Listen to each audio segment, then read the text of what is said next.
Welcome to the podcast Above the Cloud, Stories from the Boardroom.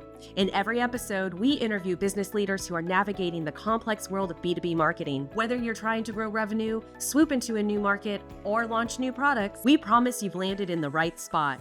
And now your host, Richard Byrd.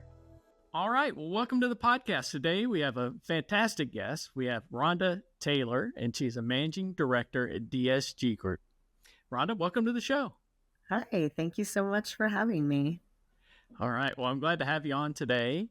Well, part of what we do here, one of the first questions we ask people is kind of a tradition here on the show, is to ask our guest what their spirit animal is. If your company were a bird, what kind of bird would you be? Without a doubt, the phoenix was what immediately comes to mind.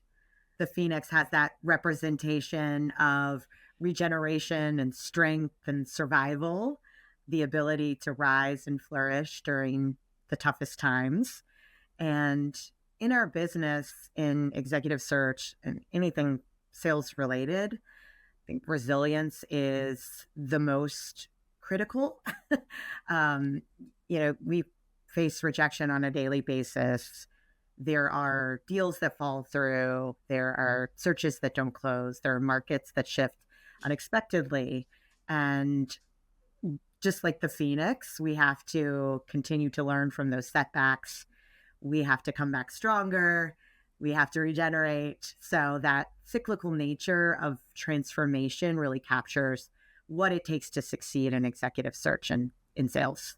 I love it. A good mythical bird. That's creative. And you're so right. It is sales is so, there's so much rejection, getting doors slammed in your face all day. It's always the most fun, and you got to be able to recover from that. And that's what separates great salespeople from people who are not going to be in sales for very long. Yes. Your ability to hear no and get back up and keep moving. Yeah, for sure. And also I think the cyclical nature of recruiting too is tough, right? It seems like that's a real feast or famine business. There's never like a time when, it's like just kind of mediocre. It's like, I can't get enough people. There's not enough people, not enough talent. Go find somebody and I need it as fast as I can. Or, we're not hiring at all. In fact, we're going the opposite direction. You hit the nail on the head. Yeah. There's always, there's just always sort of shifts in different areas. And you have to be vigilant and just always be kind of on alert for what those like cycles may be. And I mean, over 23 years, I've learned a lot of the cycles that happen throughout a typical year, but there are a lot of things that we can't prepare for. We just have to be aware of shifts and always sort of looking out for those and hoping to kind of overcome them, solve problems around them, that sort of thing.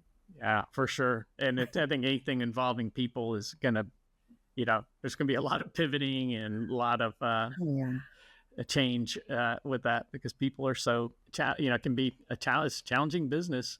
Yeah. One of my friends said, I'm going to start a company that doesn't have any customers or any employees. It was like, that will be an easy business, but it won't be a very profitable business. That it's interesting. I haven't seen it work yet. Exactly. Didn't tell me about that model in business school. Well, great. Well, so for the people who don't know about DSG, tell us a little bit about the company and what you guys are up to. Sure. Yeah. So I work at DSG Global. We are at the core, we have three businesses. So we've got executive search, which is where I sit. And then we have a leadership consulting arm, and we have convening services. I sit within our corporate team. We also have a healthcare team. We have a nonprofit team. And I sit on corporate, which is essentially everything else. And so my focus area is primarily in the tech industries and the consumer industries. So think food and beverage, media, entertainment, travel, hospitality, along with like software and SaaS and, fintech, consumer tech, all the techs. And then additionally, I've built my career over the last 23 years working extensively, functionally across product, digital, marketing, sales, and tech functions. So while I do support executive CEOs and COOs and CFOs, I also have a particular focus on, roles specifically in those niche areas of sales, marketing, e-commerce, AI, security, tech functions, product as well. Wow, Constantly learning. Yeah, that's quite a spectrum there to Yes. specialize in. Yes. We were talking earlier about your new role and everything. I thought that having you on the show would be really good with that focus on sales and marketing and that whole commercial, because that's who we talk to on this podcast as well. Yeah. What are the challenges that you're seeing out there now when you're looking for sales or marketing people? What are companies looking for? Yeah. It's interesting. Over the years, I've seen a shift towards a convergence of sales and marketing. When I first started in the industry, marketing was very separate from sales. And I've seen a continual shift towards, and actually even like tech and product for that matter. Marketing sort of sat in its own area and, kind of had marketing and creative, but didn't integrate as much with product and tech and sales. And now what I've seen over the years is there's been continual convergence of those things. So, one of the things that I see more and more are your chief revenue officers, your chief growth officers, people who are responsible for both sales and marketing, and responsible for sort of driving revenue across businesses in that way. So that's something I've seen a lot of. Obviously, on the consumer side, I see a lot of sort of commercial strategy within executives overall. So you may be looking for a CEO, but you're looking for somebody who's kind of walked the walk with commercial strategy and with sales experience and really understands how to drive revenue in that sense and understands how to lead a marketing and a sales organization to grow revenue. So those are some of the things that I've seen as far as trends recently. That's interesting. Yeah, having a CEO that I think has had to carry a sales bag at one point is really powerful, because you think about, a lot of times CEOs come from the finance world. Yep. And it's interesting because they can come in and they're good at, maybe tightening the belt and getting the company up and running it from a, cutting cost and, making sure that the company is profitable. But really, I think the CEO is mostly responsible for helping the company grow, right? Absolutely. Don't you say that? Absolutely. And I think the most successful CEOs I've known were awesome salespeople. Probably the best salespeople in the whole company, because they're so passionate about the company and where things are going. And even if even if it's a publicly held company, they got to talk to investors and they got to sell investors on the ideas that they have. Absolutely. Yeah, that's interesting. I'm glad to see that is a changing role. When you're looking for somebody, a potential CEO with a sales background, are you looking for people who have a proven track record as a CEO who started earlier in their careers in sales, or what's that mix look like? It's interesting. I think that sometimes what you might see is someone who started their career more in like that sort of strategy, sort of general management, and then moved into understanding sort of sales and marketing, and then moved to the CEO. That's one thing I've seen. I think that also you might see someone who actually came up through marketing, who actually, came up through kind of the marketing route, but also then became responsible for sales and marketing and revenue driving, and then moved into the CEO role. So those are all things that I see, especially on the consumer side. I think I see that more on consumer than any other industry. Wow, that's cool. Well, that's promising. So maybe there's hope for me yet to be CEO of a big company. Oh, definitely. I think years back, you would rarely ever see that. Yeah. And now I see it a lot more. I see it going in different directions. Like you mentioned, kind of the CFO, the COO, that's one direction and path to the CEO. But additionally, now more, you're seeing more of this person who's also a visionary and also someone who, can really drive revenue in the sales and marketing aspect. Well, it's interesting too, because I think CEOs get hired for one reason, but the reason they usually get fired is because the company's not growing right. Yeah. Or fast enough. Absolutely. That's usually what gets you fired. Yes. Walk me through your career, Rhonda, and tell me how you wound up where you're at today. Well, I think it's funny because I don't think anybody ever goes into recruiting and says, "Hey, I want to be a recruiter." I really found myself in a recruiting role back in 2003, or it found me.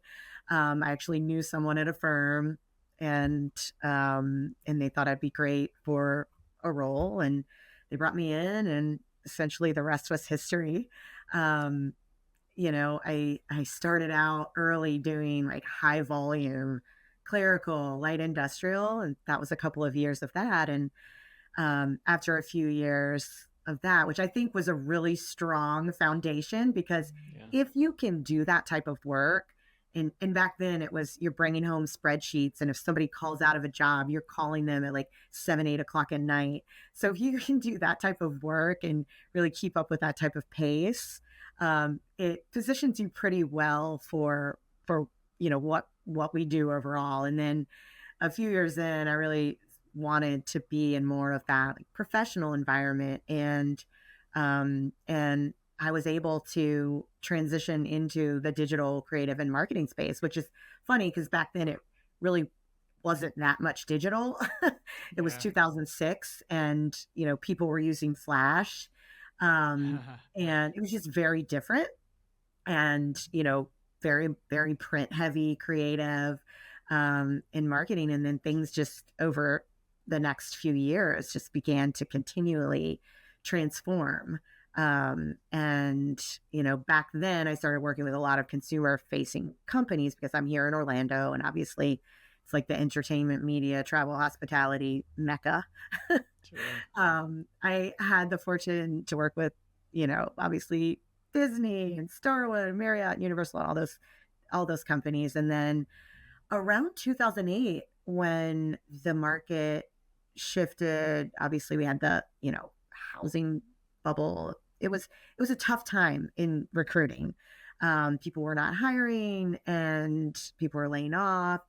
And thankfully I survived the layoff, and then was sort of promoted to a national recruiter. Instead of being local in market, I was promoted to national. So I worked with a lot of those same companies, but on a national level, and then expanded to others, like Royal Caribbean, AT&T DirecTV, T-Mobile, Airbnb.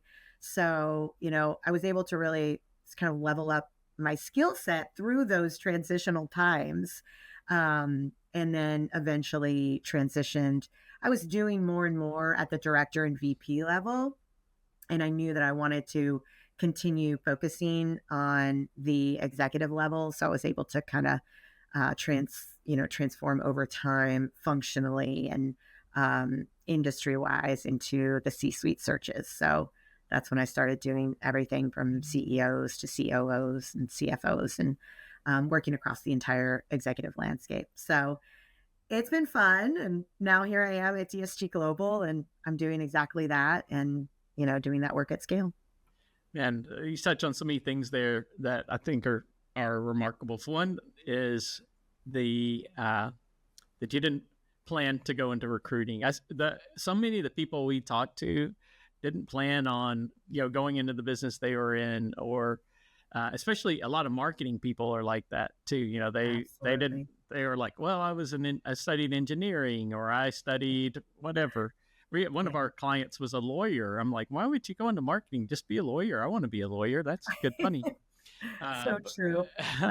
And then the other thing you really touched on there was this, some of the more challenging and harder things are when you learned, it sounds like, when you're doing those admin type searches and all that don't you find when you have something challenging like that, your experience level grows so much faster? It's like dog years of experience, when It does. It does. I mean, I've seen so many shifts, so many cycles, as you mentioned, and every cycle, while they were challenging, they taught me something because, the cycle coming out of that housing boom, like 2010, I was so busy and I, came out of that sort of challenging time with so much demand and so much work, and which was a great time, right? Especially after coming out of a challenging cycle.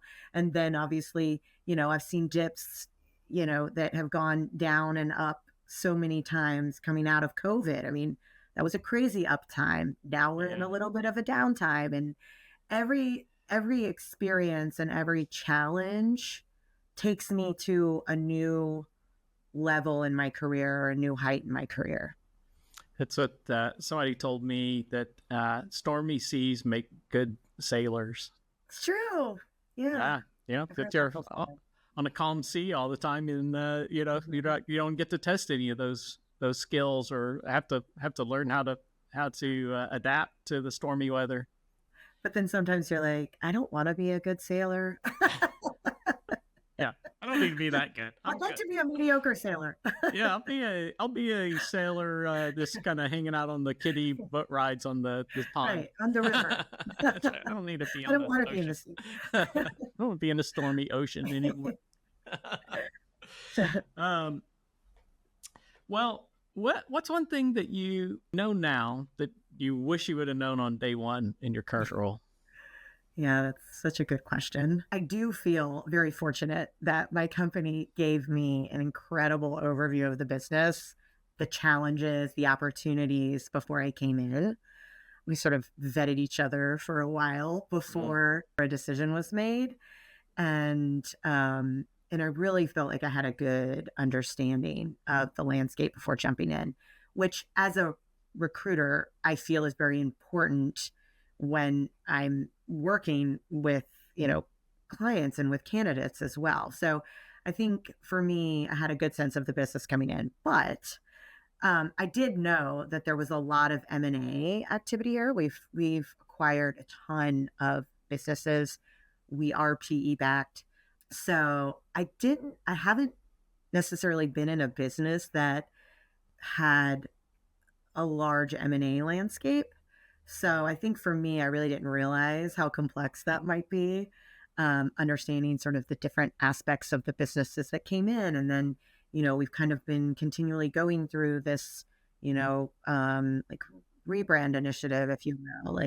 And so understanding how all the pieces fit together, navigating who's who from each of those M&As and like the organizational dynamics. But honestly, it's really been an incredible fit. So I feel really fortunate to be here.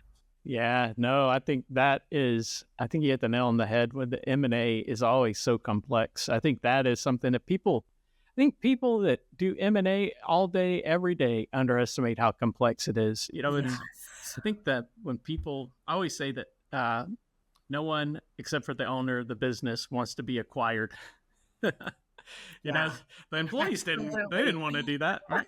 The owner's like, yeah, hand me the money. Here's the business. Let's go. Shake hands. But those employees of those companies didn't sign up for that necessarily.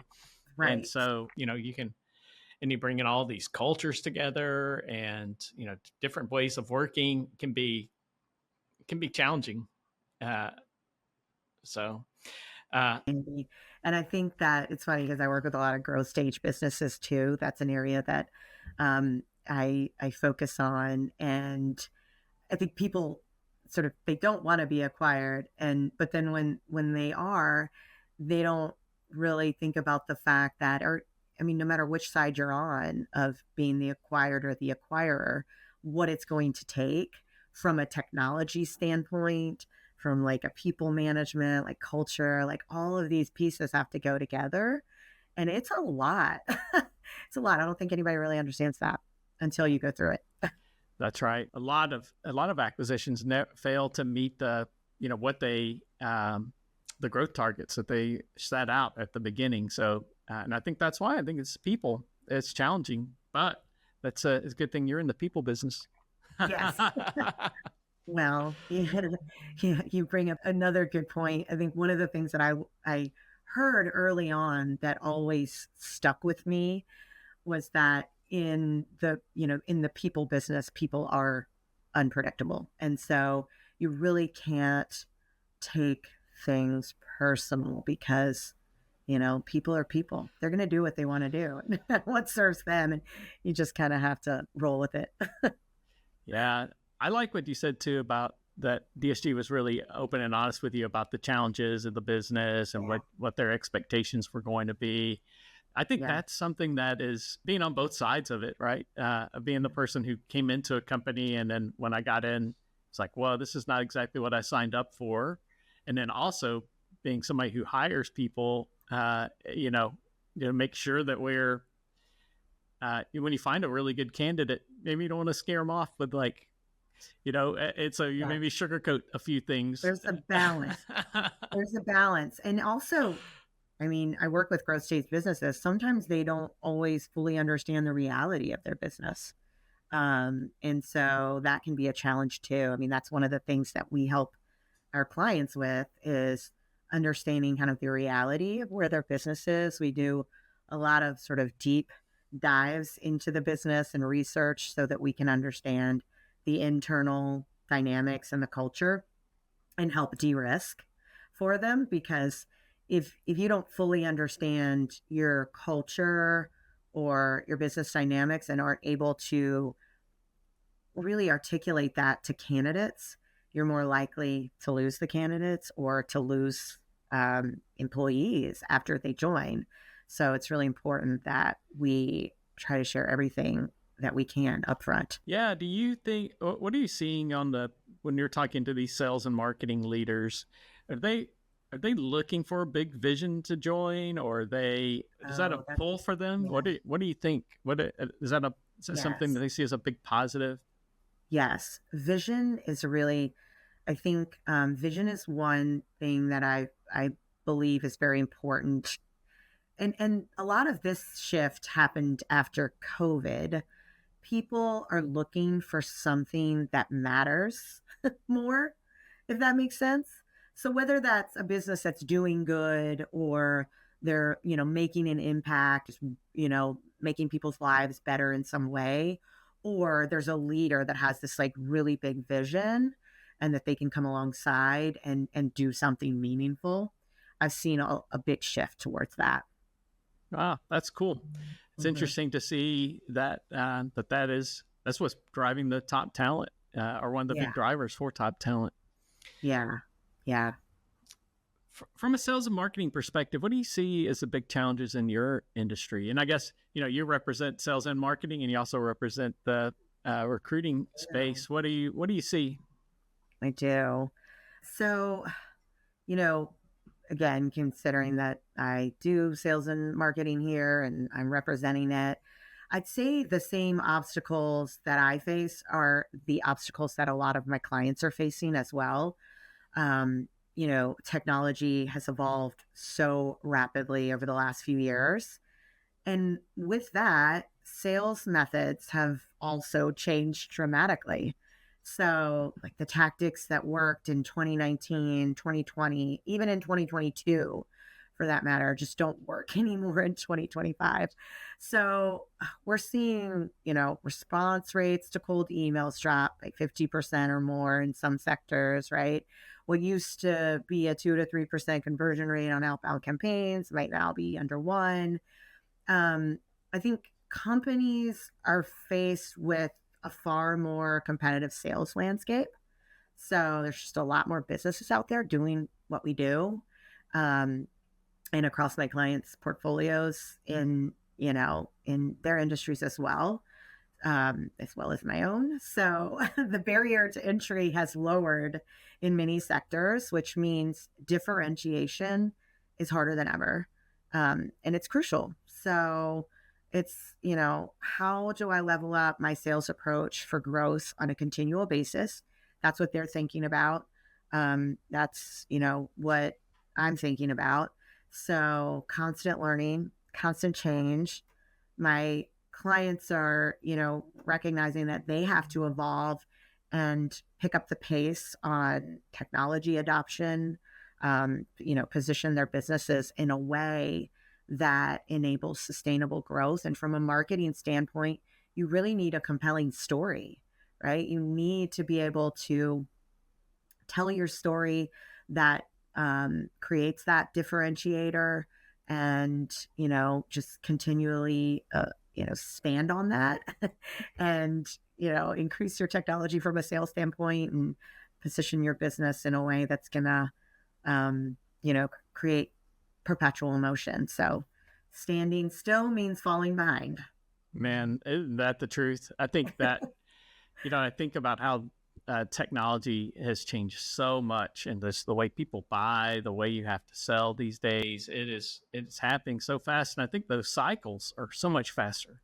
Yeah, It's like you could find something that worked and just kind of settle into it for 4 or 5 years and just ride it and milk it for everything it was worth. And now, man, what worked 2 weeks ago doesn't work anymore, and it doesn't work anymore. Yeah, I mean, I'm seeing that a lot at the leadership level for like those CROs and the folks that are really responsible for marketing and sales. They're recognizing that what got you here won't get you there.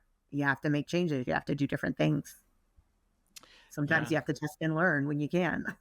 Yeah, for sure. And I think that is that's something that we have seen across the board.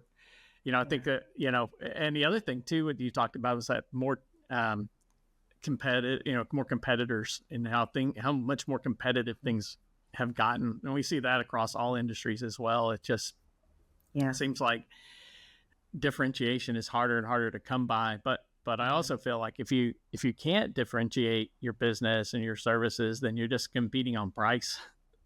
Exactly, and you're stuck in the you're just stuck in the loop at that point if you're competing on price. Yeah. And that's not where you want to be.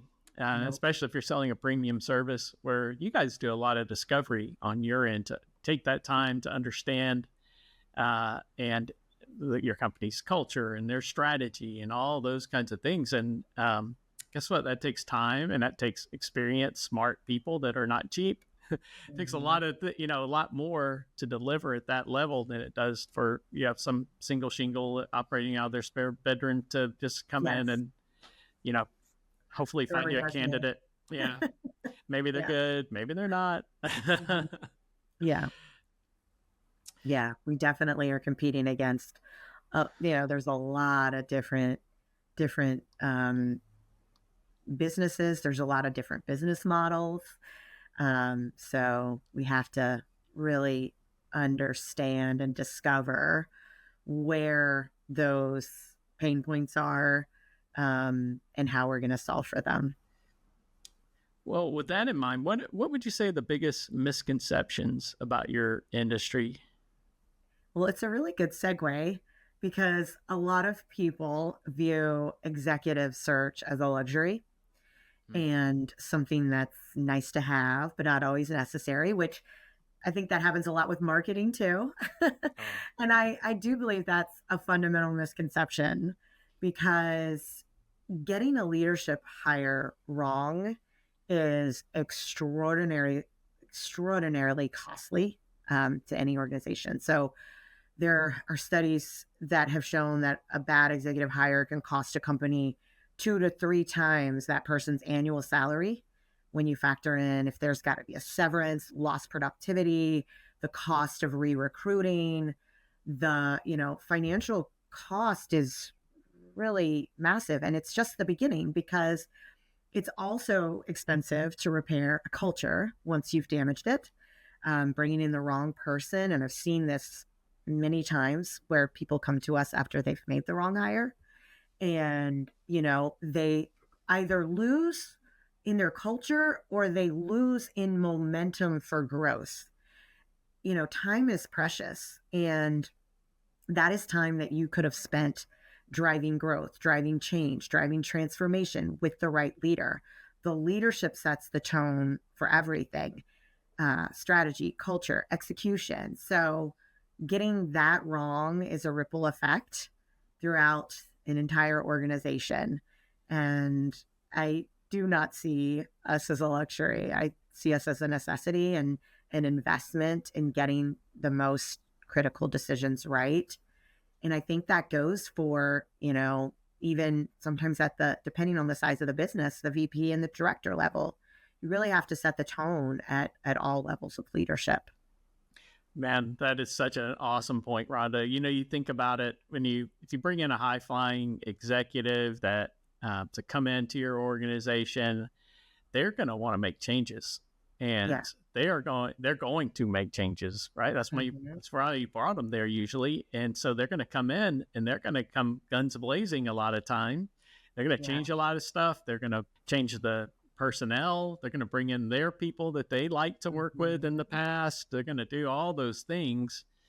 And sometimes that's great. And it's exactly what the organization needs if you hire the right person. But boy, if you hire the wrong person, you get cancer at the top. And that's pretty tough. Yeah, it can turn into a mess. And I mean, like I said, it's similar in marketing. I've seen that where marketing in downtimes is considered a luxury, and a business will, lay off in marketing, and then you sort of lose the momentum of your business when you have people overworked and underpaid potentially at that point, because there is this sort of downturn. And I think in the world that we live in today, marketing and sales have become so critical to any business, and it's no longer a luxury. And I think the same about executive search. Yeah, well, it's true too. If you think about it, when the market goes down, everybody does what you just said. They pull back, cut the marketing budget. They're trying to, I didn't get it. You got to preserve cash and all those kinds of things. But at the same time, when your competitors all do that, that's really time to stand out. Right. Because, ad budget, your ad budget's going to go farther.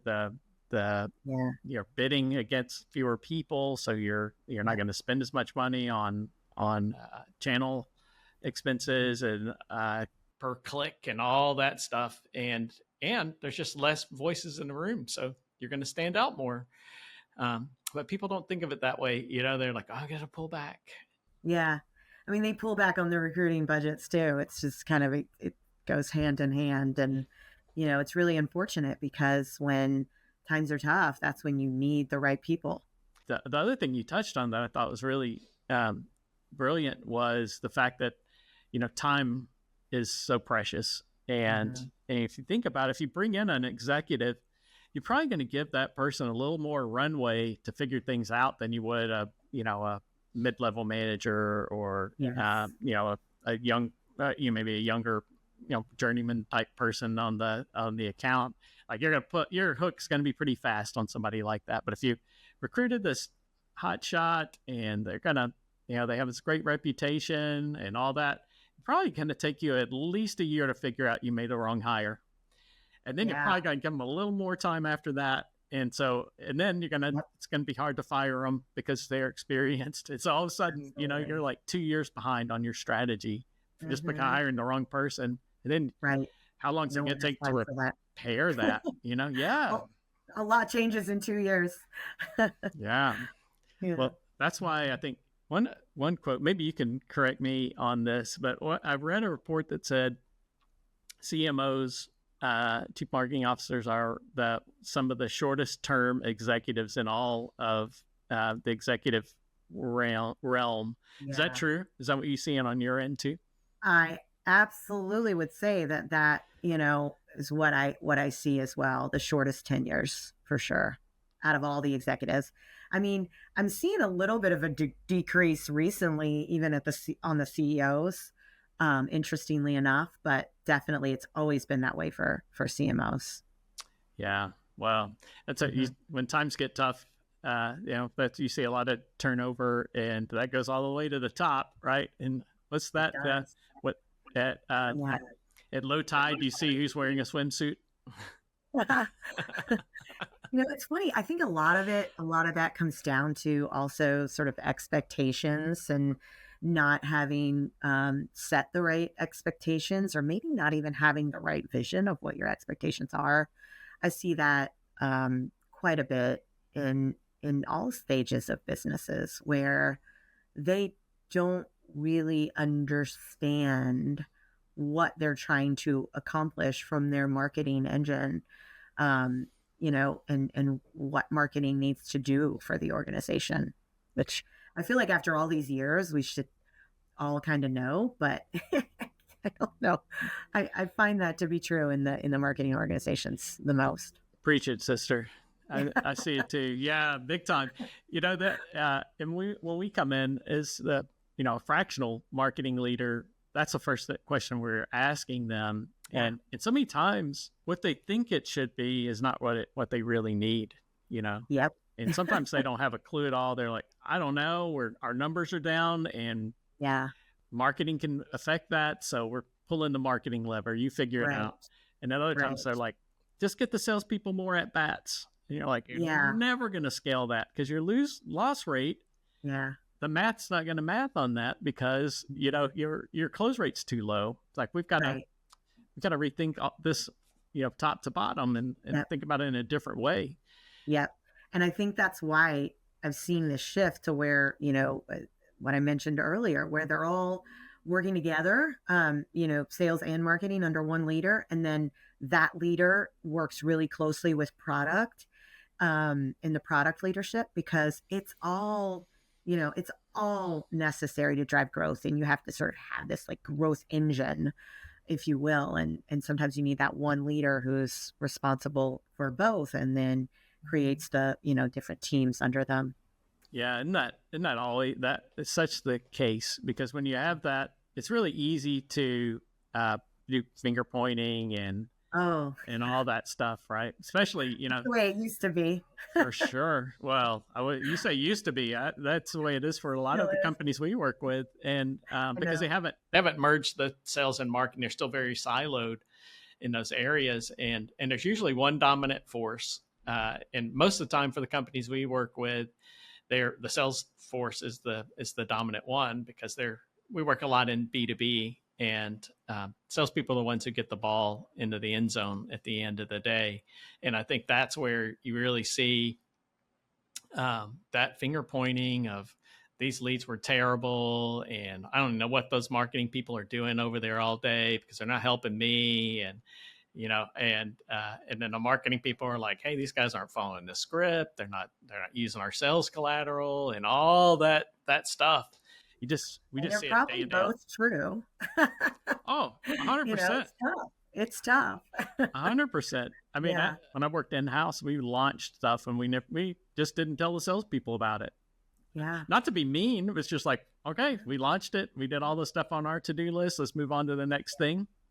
Yep. And then our salespeople were like, hey, customer's asking me about this new thing we just launched. What is it? Maybe could have informed us. I don't know. Maybe that's why leadership is so important.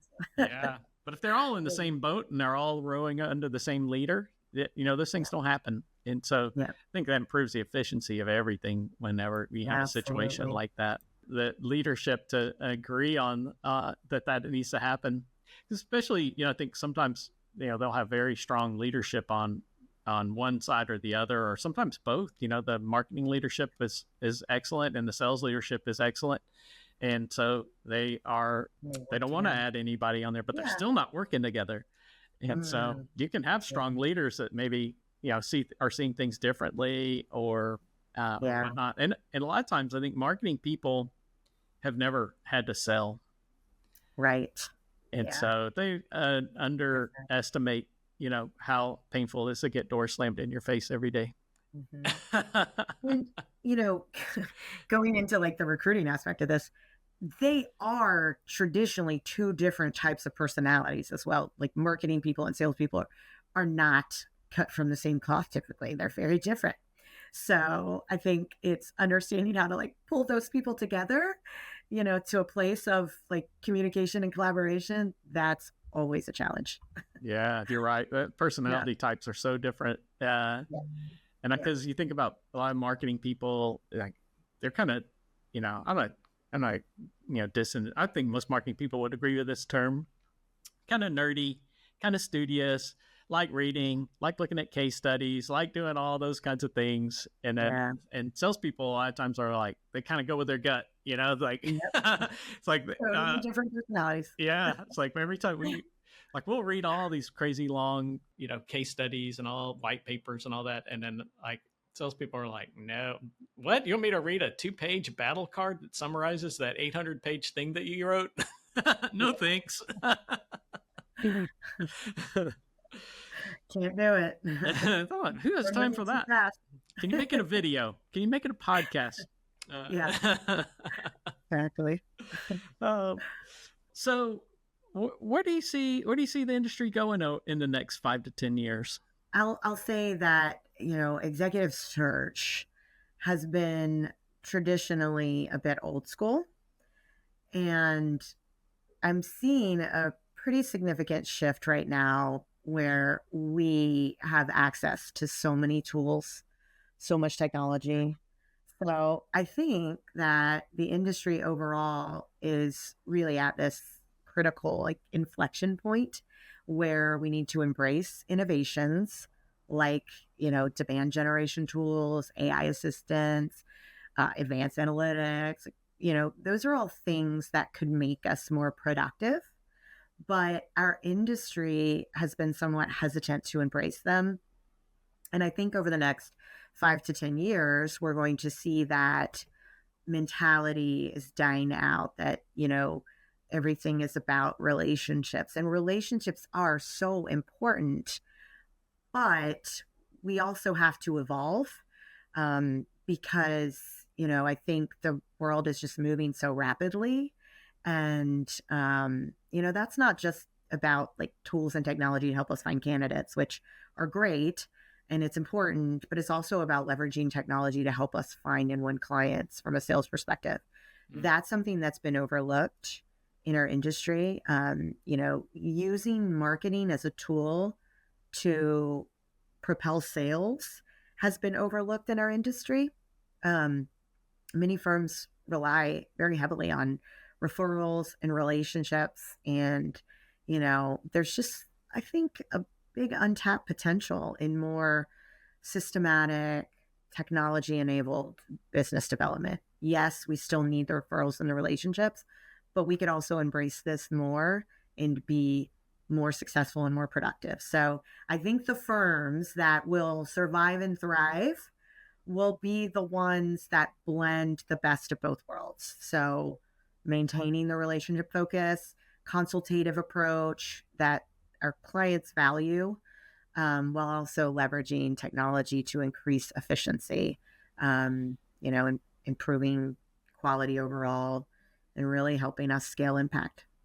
That's a great point. You think about it, because I think we hear that a lot. It's like, this is a relationship business. I think all businesses are relationship businesses, sure. But yeah. and how many, man, all the recruiters I know they're all great at relationship building. And so, they're all smart and they're all good salespeople. They're all consultative. I don't think being smart and consultative and a good relationship builder is going to set you apart anymore, because I know you guys are all that. Yeah. There's a large number of us that are. Yeah, it's true. I won't go so far to say all. Yeah, that's true. There's a lot of transactional people out there too. There are. Yes.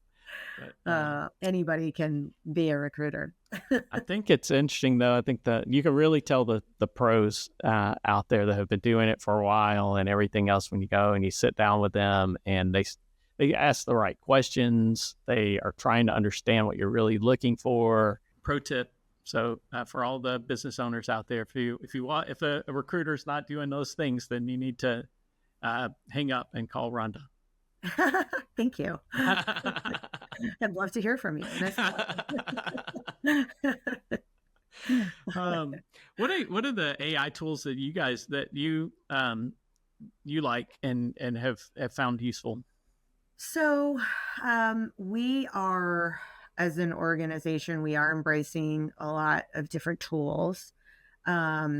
We currently have an assessment tool that we're using to evaluate candidates more objectively through, AI. We're leveraging AI, like obviously in our notes, in our database to help us find and match candidates more efficiently. We have a homegrown database, which is really interesting, but we've integrated AI into that. And then, you know, for me, I think I use tools that help me with business development and really kind of prospecting and engaging um, in a more like voluminous way than just through referrals and relationships. I think that it's interesting. You know, most forward thinking organizations are recognizing that if you want to be ahead of the curve, you have to prepare for the shift now. So, we've been doing a lot of that. I think we still have far to go, but it's good. Yeah. I think one of the things too, when I think about AI and recruiting, and I think one thing, I think in some respects, companies have become over reliant on it, and I think it doesn't always work. Yeah, I read an article about a CEO. He felt like he wasn't getting the right candidates applying for the roles there, and they're getting thousands of candidates applying, and he thought, why are we not getting the right people with all these people? And it was the pay was good, all these things, and he just couldn't figure it out. And he was working with his HR person, and then so he went and he applied for that role in his company, and he was seen as not qualified. Oh, wow. The algorithm said you're not qualified. And you go, well, and it was for like 4 levels down in the organization from where he was. And he thought, okay, well, there's something's wrong. Something's not right with these algorithms. And I think, when you have, and also people, they use AI to write their resumes to get around the algorithms. Yes. And then all of a sudden, it's like you got robots talking to robots, and neither one of those robots are going to have to fill the job or manage the person who comes in. Right. So it can be a real mess sometimes.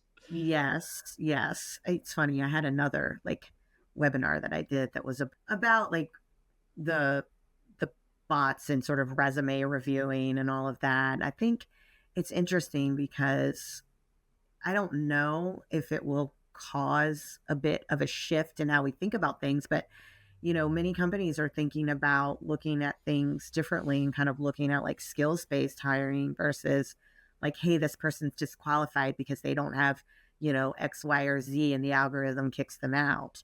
But again, I think no matter what, if we're using AI, there has to be people that are kind of responsible for the checks and balances of how that AI is being used. I use, I save so much time by using AI for my notes, but I have to fact check and make sure they haven't changed anything or, make sure that the information is correct. And I think that, we maybe sometimes have been a little over reliant on AI as facts and it's not. So it's to be really careful and put the right guardrails in place for that.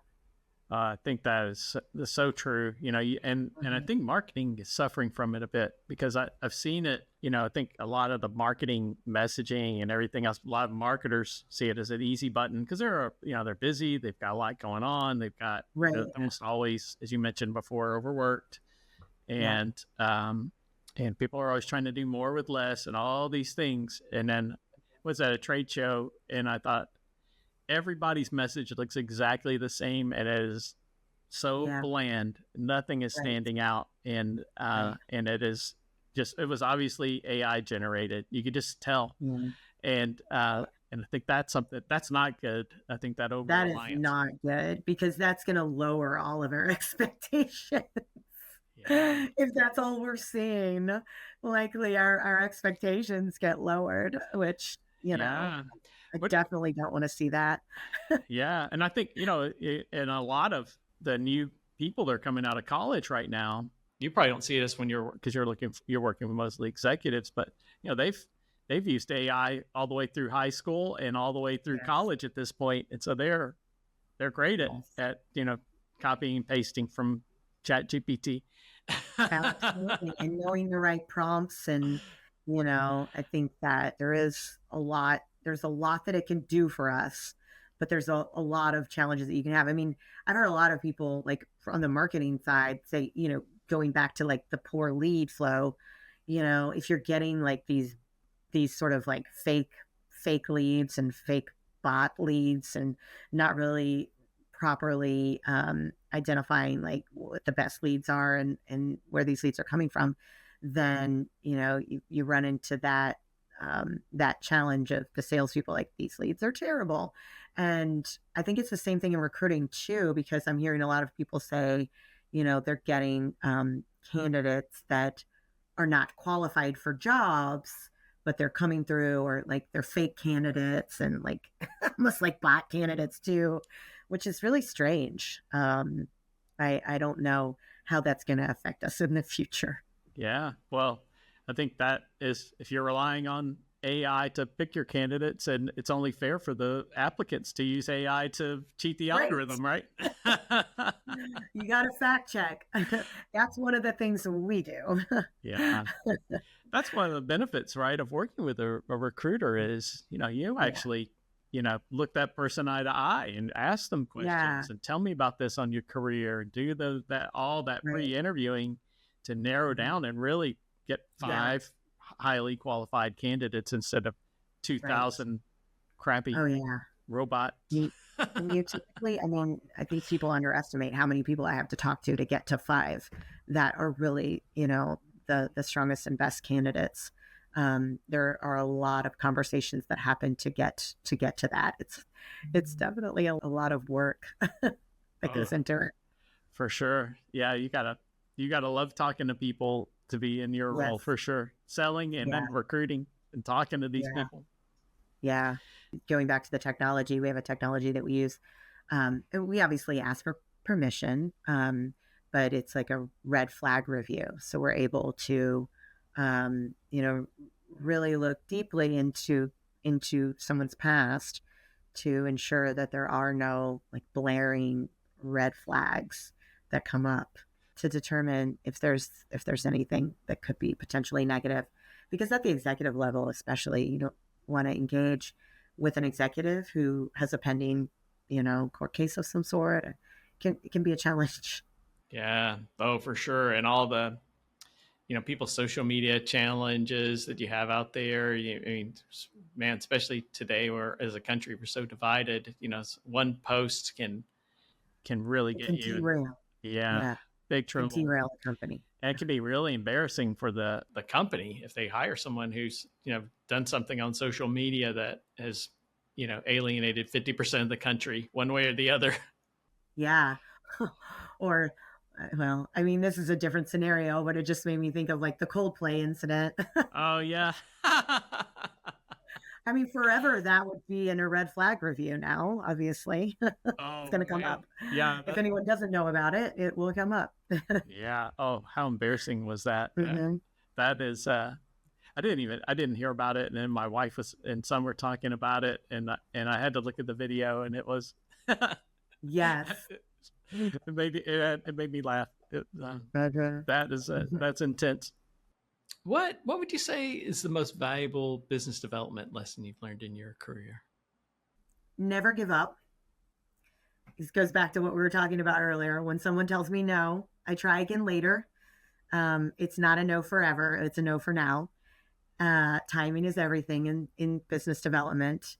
And a company may not need me today, but 6 months from now, their situation can be completely different. And I've had that happen in multiple companies. I had one person tell me, I'll never do business with you. Oh, wow. And then years later, and it's not because I did anything wrong. It was just like, hey, we don't work with external, search firms. We don't work in that model. And, years later, I reached out to that same person who didn't even remember me, by the way, and got business. So, I think at the moment that you're in, a leader might be satisfied with their current relationships, but a year from now, they might be looking at alternatives. markets shift. Those leaders they said told you no may even leave. Priorities change, budgets open up, pain points emerge. The key is just really staying top of mind without being pushy. So adding value over time, maintaining the relationship in some way, even if it's just through trying to, drive content on my social media. I connect with them on LinkedIn and just try to stay as someone that they see regularly. And then, and then checking in every now and then. Even, checking in with other people, because sometimes there may be a way in the business that isn't that person. So just being there when the time is right. And, some of my best client relationships took years to develop. So I think persistence combined with patience, genuine sort of relationship building, that's what separates top performers from everyone else. Yeah, that is definitely, I can see that definitely being the case in your industry. I think I've even fallen into that where it's like, we're not looking to hire, we're probably not going to hire until next year. And then somebody leaves and then you're like, remember what I said the other day? Well, actually we are looking for somebody. Here's Right. here's the job description. I've had people say they're not hiring. And then the next day they're like, oh, by the way, something came up and can we talk now? For sure. The business is so dynamic now. And I think just in that interpersonal level where somebody could leave or the market shifts, right? I mean, at the beginning of the year, nobody was wanting to do anything. And then now towards the end of the year, things are really heating up and, people are like, hey, you know what? I guess we got to replace all those people we laid off actually. Yes. That happens too. One of those cycles. What, so kind of along the lines of the biggest business development lesson you've learned is what advice would you give somebody just starting out in recruiting or marketing or sales? So two things, and this goes back sort of reiterating some of the things that I said in starting out and the lessons that I've learned is first, you don't take it personally. Not everyone wants to be a customer, and that's okay. Rejection is part of the game. If you let every no affect your confidence or your motivation or just your psyche, you're not going to last in this field. So you have to develop that emotional resilience very early. And it's a skill that you can build like any other. You have to continually remind yourself not to take it personally. And then eventually it sort of just rolls off your shoulders. And that's the first thing. The second thing would be to continue focusing on creating the best possible outcome. So whether it's a product, whether it's a service, it doesn't matter what you're doing. The critical part is really creating raving fans once someone becomes a customer. That's a non-negotiable. So if you're creating the best possible outcome, you're going to create fans. And so it's much easier. It's more cost effective to retain and expand existing customers than to constantly acquire new ones. There are studies that have shown that increasing customer retention by just 5% can increase your profits like 25 to 95%. So your existing customers are your best source of referrals, case studies, long-term revenue growth. And so you really have to treat every customer interaction like it matters. Deliver exceptional value, exceed expectations, turn customers into advocates. And that's how you build a sustainable, scalable business over the long term. Isn't that so true? It's like I had a friend of mine, and he said that business is like having a leaky bucket, and you always got to be adding to the bucket, because it's got every business has some attrition with customers, and so some people are going to fall off, and so you always have to be adding more water to your bucket. But the bigger that hole is in your bucket, the worse off you're going to be. 100%. I I like that analogy. I love that analogy. I'm such a visual person, so when somebody gives me an analogy, I like, it finally clicked. Now, every time I think about that, I'm going to think about this bucket and it's leaking. I'm like, oh no, the bucket's leaking. No leaks. Well, what have we talked about today that we should have talked about, Rhonda? Well, one thing that I thought about coming into this conversation, and we touched on it a little bit, was the importance. We talked about sales and marketing, but we really talk about, we're sort of like at this very unique moment of time where you can build a personal brand. And that's another, aspect of going back to kind of executive search, sort of having this more old school mentality. A lot of times you don't see this as much, where we are building our own personal brand. And I think whether you're a marketer, whether you're a salesperson, whether you're a product person, like anyone, you should be thinking about your own personal brand. For me as a recruiter, I tell candidates all the time to be thinking about their personal brand, because that's what opens doors that would have taken years of networking to open in the past. So if you can build, an authentic, not just promotional noise, but like valuable content for yourself. And it is really important. People often overlook this. And the time when they think about it is like when they've had that, reduction in force and the layoff, or when they've, had this change and they want to get out of the business. And it's like, you're a little late at that point. So it's really important to continually, work on building that brand. And, the thought leaders who are winning are the people who are providing like genuine insights and sharing lessons learned and contributing to industry conversations in meaningful ways. And you don't want to be caught, having to think about that when it's sort of a downtime. You want to think about that now so that you can be ready if there is a cycle and things shift. Oh yeah. Yeah. You can't, plant your seeds and harvest them the next day, right? You gotta, you gotta work that as long as you can, and then wait for the fruit to come after a time. And that's something too that I think a lot of people are adverse to. I was like that too, and I'm still like that to a certain degree. Of like every time somebody's, like, you need to work on your personal brand, Richard. I'm like, it sounds icky, it doesn't sound like something.